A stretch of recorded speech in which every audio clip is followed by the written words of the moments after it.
before I talk about the details of ChatGrid, I just wanted to, I think, mention about, how do you access the LLMs itself? So there are two ways that you can access the LLMs. The first way is you have ChatGPT or you have Llama or other at a server which is on their company devices. So for example, API, wherever the API servers are there, you can connect with that server through API calls. So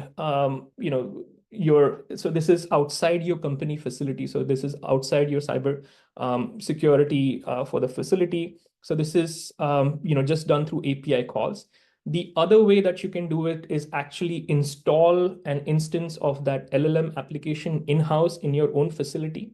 And you can then connect with that LLM server. So there are these two different ways. API calls, you can access the LLM via API calls. LLM versus in-house, you basically build the LLM on your facility.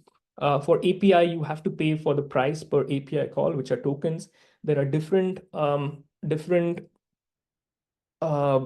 models that are available, and each have their own pricing system or their pricing.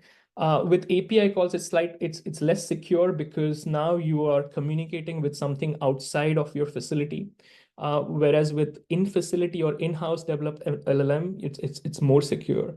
On the API call side, you can have more models. So you can have a GPT 3, 4, 4.0, and so on, or different versions of Gemini. You don't have to also it's managed by somebody, so there is less investment in deployment and maintenance.